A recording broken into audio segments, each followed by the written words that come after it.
Hey everyone, welcome to another sleep story told by RelaxMyBrain. When you need to relax, get comfortable, and fall into a deep sleep, a sleep story is the perfect way to wind down and fall asleep. So get comfortable and get ready to drift away. We're going to be reading a story called The Butterfly That Stamped by Rudyard Kipling. This, oh my best beloved, is a story, a new and wonderful story. A story quite different from the other stories.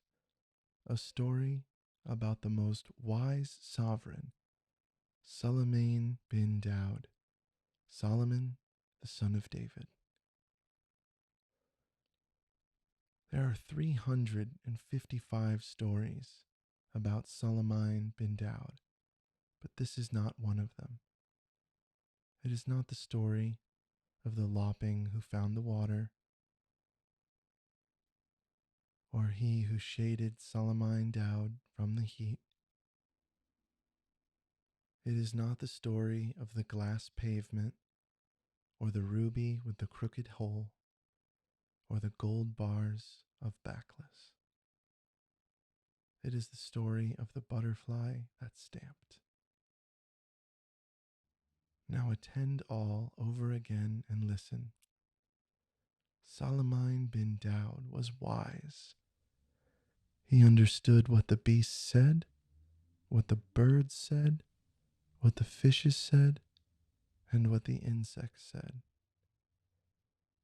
He understood what the rocks said deep under the earth when they bowed in towards each other and groaned.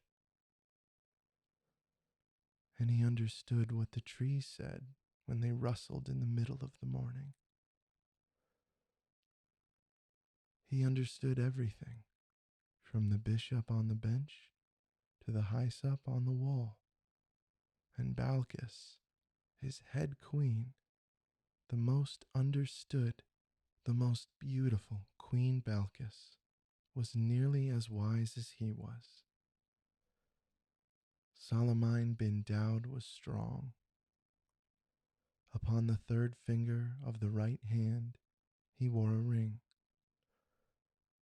When he turned it once, Afrits and jinns came out of the earth to do whatever he told them.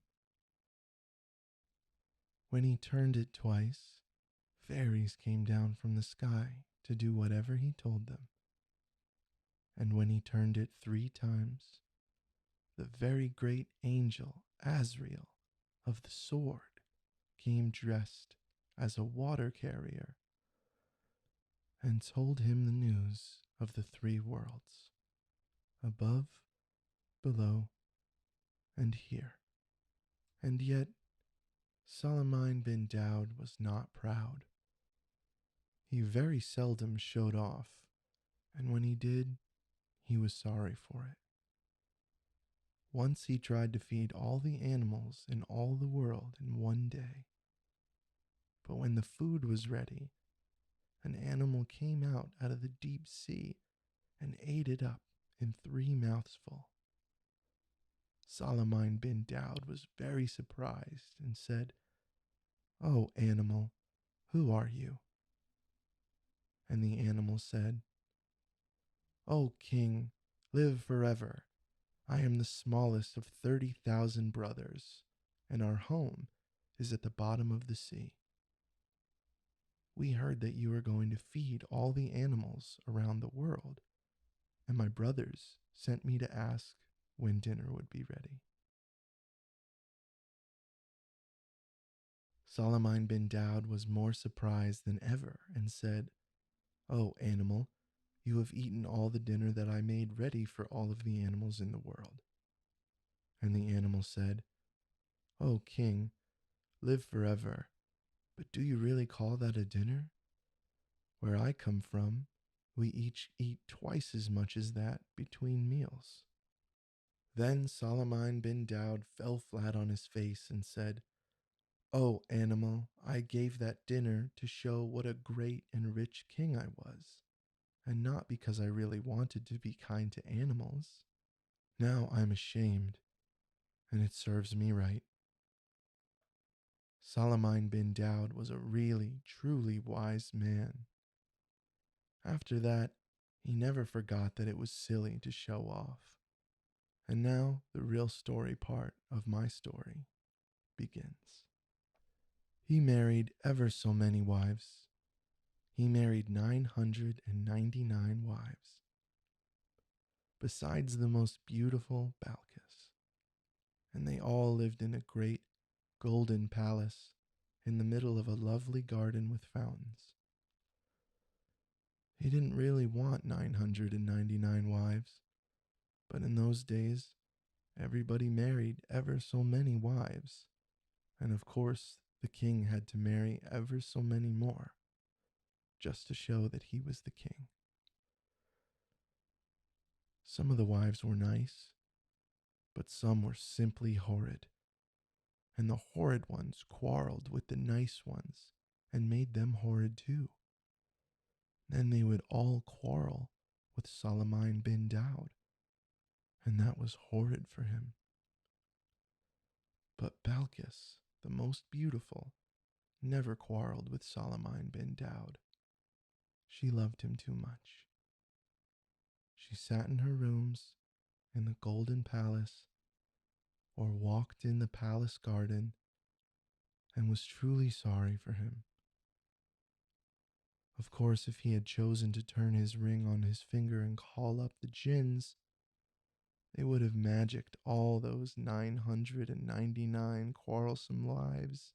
Of course, if he had chosen to turn his ring on his finger and call up the jinns and the afrits, they would have magicked all those 999 quarrelsome wives into white mules of the desert, or greyhounds, or pomegranate seeds. But Solomon bin Dowd thought that would be great showing off, so when they quarreled too much, he only walked by himself in one part of the beautiful palace gardens and wished he had never been born. One day, when they had quarreled for 3 weeks, all 999 wives together, Solomon bin Dowd went out for peace and quiet as usual. And among the orange trees, he met Balkis, the most beautiful, very sorrowful, because Solomon bin Dowd was so worried. And she said to him, "O my lord and light of my eyes, turn the ring upon your finger and show these queens of Egypt and Mesopotamia and Persia and China that you are the great and terrible king." But Solomon bin Dowd shook his head and said, "O my lady and my delight of life, remember the animal that came out of the sea and made me ashamed before all of the animals in the world because I showed off? Now, if I showed off before these queens of Persia and Egypt and Abyssinia and China merely because they worry me, I might be made even more ashamed than I already have been." And Balkis, the most beautiful, said, "O my lord and treasure of my soul, what will you do?" And Solomon bin Dowd said, "O my lady and content of my heart, I shall continue to endure my fate at the hands of these 999 queens who vex me with their continual quarreling." So he went on between the lilies and the loquats and the roses and the cannas and the heavy scented ginger plants that grew in the garden, till he came to the great camphor tree that was called the camphor tree of Salamine bin Daud. But Balkis hid among the tall irises and the spotted bamboos and the red lilies behind the camphor tree, so as to be near her one true love, Salamine bin Daud. Presently 2 butterflies flew under the tree, quarreling.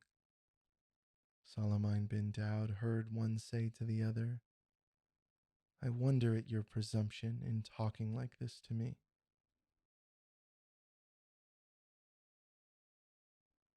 Don't you know that if I stamped with my foot all Salamine bin Daud's palace and this garden here would immediately vanish in a clap of thunder?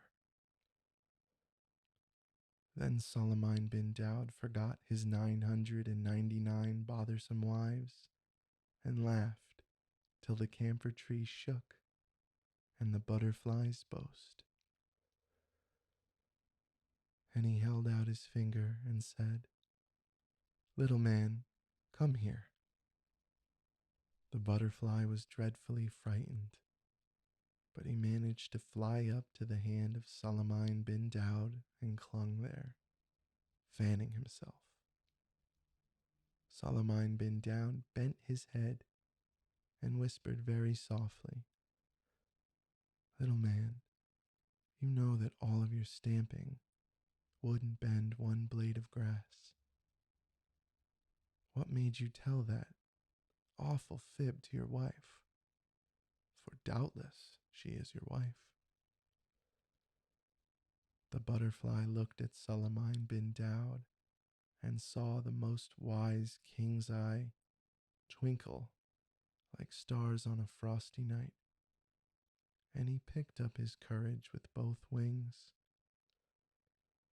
and he put his head on one side and said, O king, live forever.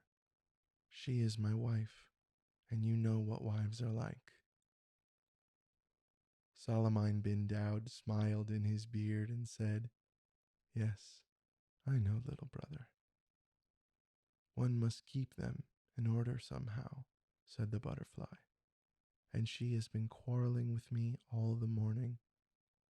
I said that to quiet her. And Salamine bin Daud said, May it quiet her. Go back to your wife, little brother, and let me hear what you say. Back flew the butterfly to his wife, who was all of a twitter behind a leaf, and she said, He heard you. Salamine bin Daud himself heard you. Heard me? Said the butterfly. Of course he did. I meant him to hear me. And what did he say? Oh, what did he say? Well, said the butterfly, fanning himself most importantly, between you and me, my dear, of course I don't blame him, because his palace must have cost a great deal, and the oranges are just ripening. He asked me not to stamp, and I promised I wouldn't. Gracious, said his wife, and sat quiet. But Salamine bin Daud laughed till the tears ran down his face at the impudence of the bad little butterfly. Balkis, the most beautiful, stood up behind the tree among the red lilies and smiled to herself, for she had heard all of this talk. She thought, If I am wise, I can yet save my lord from the persecutions of these quarrelsome queens. And she held out her finger and whispered softly to the butterfly's wife, Little woman, come here.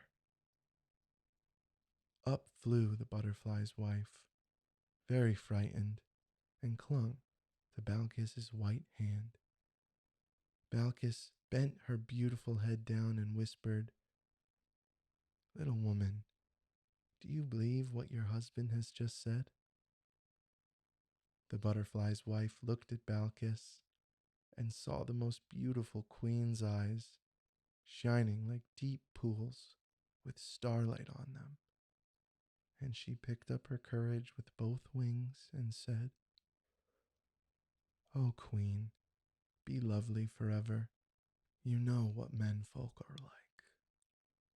And the queen Balkis, the wise Balkis of Sheba, put her hand to her lips to hide a smile and said, "Little sister, I know." "They get angry," said the butterfly's wife, fanning herself quickly, "over nothing at all, but we must humor them. Oh, Dowd's palace disappear by stamping his foot. I'm sure I don't care. He'll forget all about it tomorrow." "Little sister," said Balkis, "you are quite right. But next time he begins to boast, take him at his word. Ask him to stamp and see what will happen. We know what menfolk are like, don't we?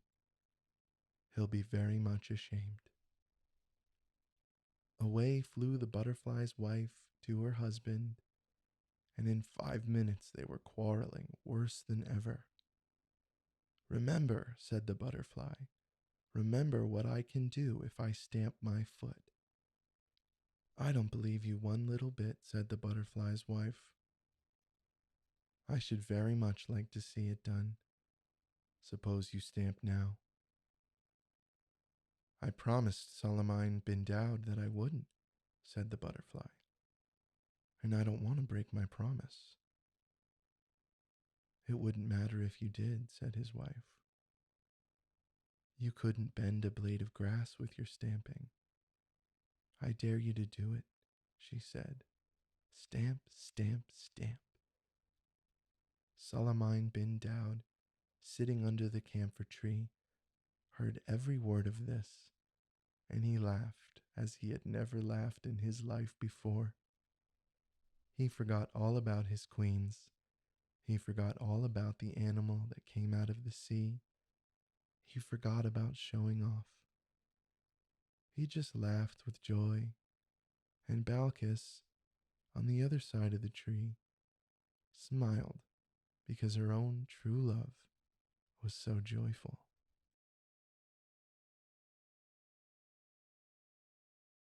Presently the butterfly, very hot and puffy, came whirling back under the shadow of the camphor tree and said to Solomon, "She wants me to stamp. She wants to see what will happen. Oh, Salamine bin Dowd, you know I can't do it, and now she'll never believe a word I say. She'll laugh at me to the end of my days." "No, little brother," said Salamine bin Dowd. "She will never laugh at you again." And he turned the ring on his finger just for the little butterfly's sake, not for the sake of showing off. And lo and behold, 4 huge jinns came out of the earth.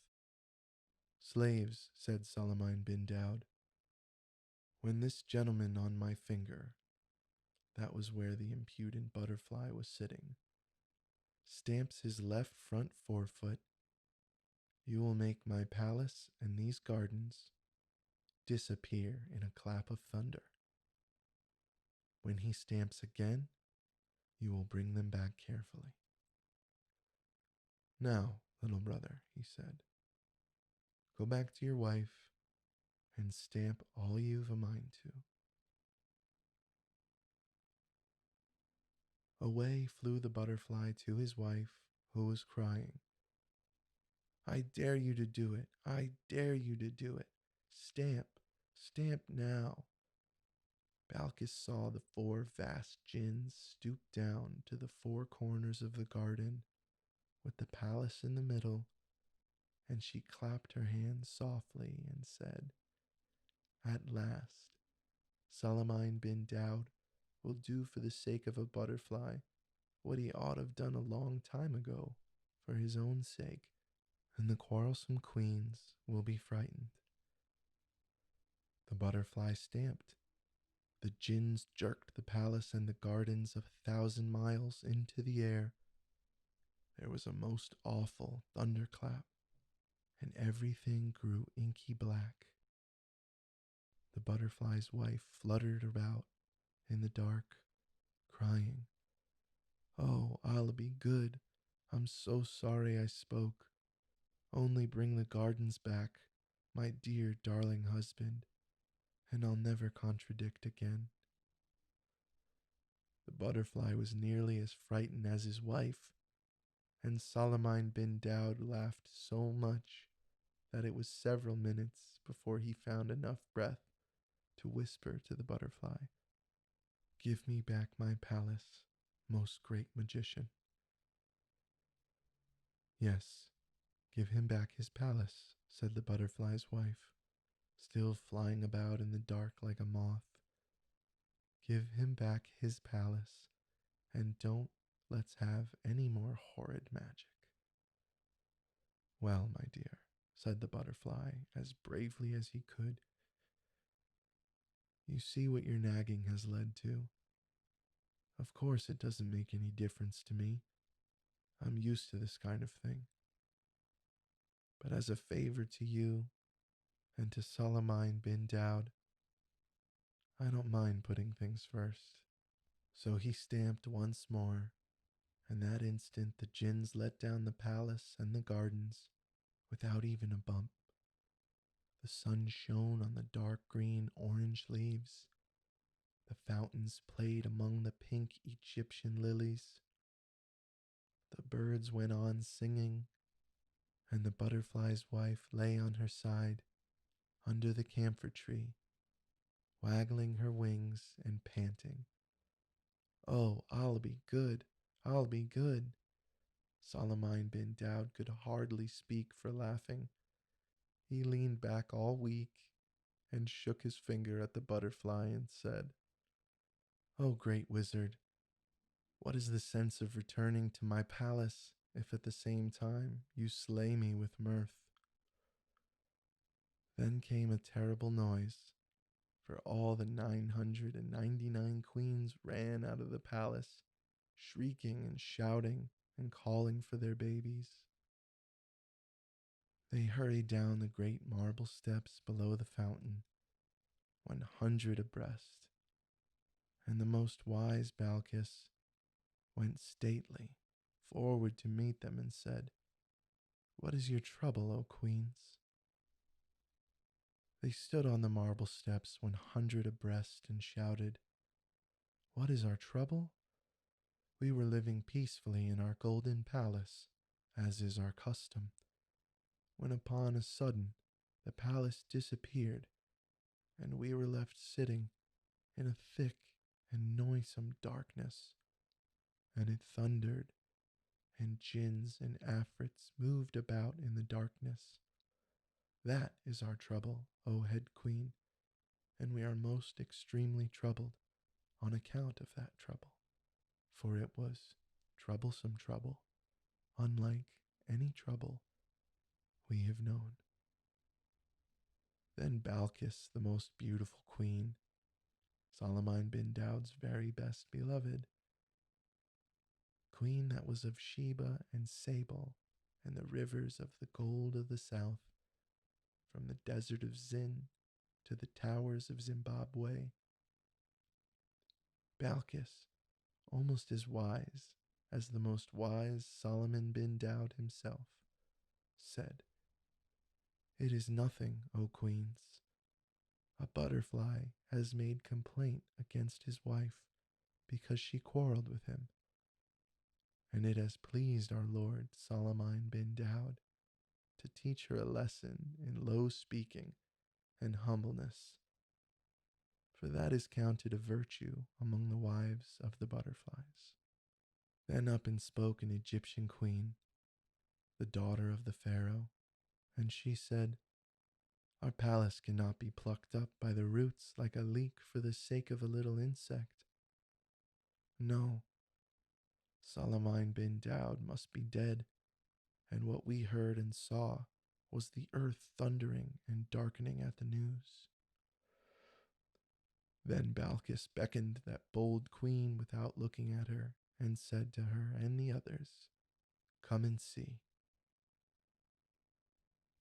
They came down the marble steps, 100 abreast, and beneath his camphor tree, still weak and laughing, they saw the most wise king Solomon bin Daud rocking back and forth with a butterfly on either hand, and they heard him say, "O wife of my brother in the air, remember after this to please your husband in all things, lest he be provoked to stamp his foot yet again, for he has said that he is used to this magic, and he is almost eminently a great magician, one who steals away the very palace of Solomon bin Daud himself.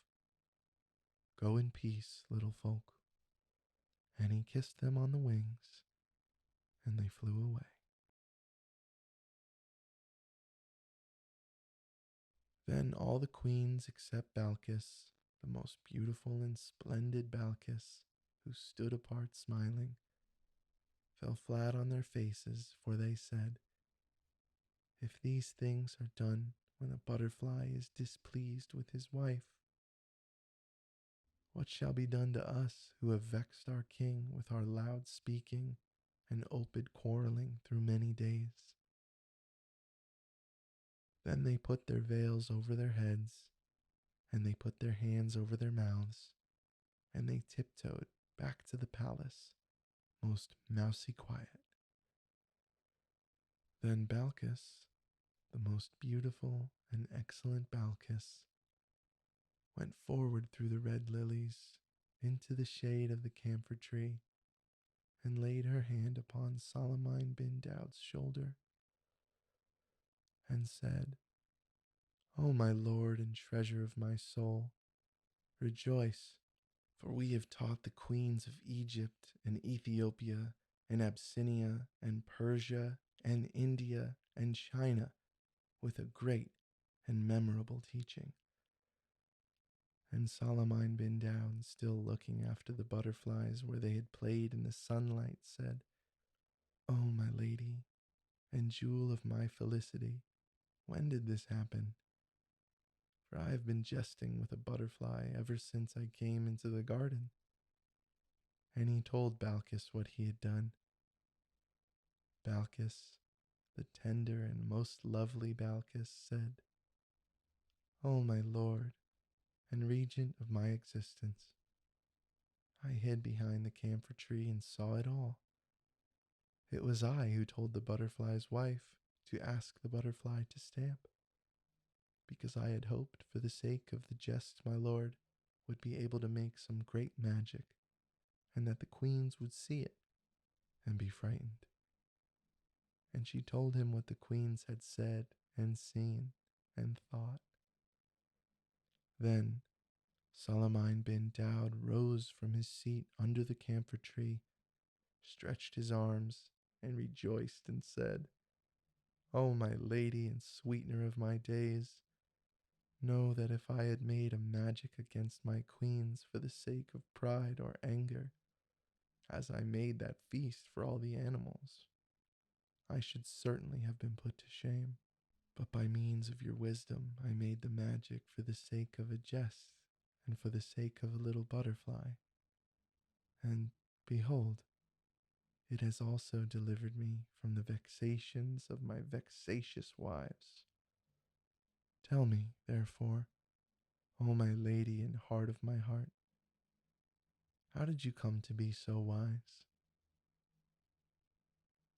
And Balkis, the queen, beautiful and tall, looked up into Suleiman bin Daud's eyes and put her head a little on one side, just like the butterfly, and said, "First, O my lord, because I loved you, and secondly, O my lord, because I know what women folk are." Then they went up to the palace and lived happily ever after.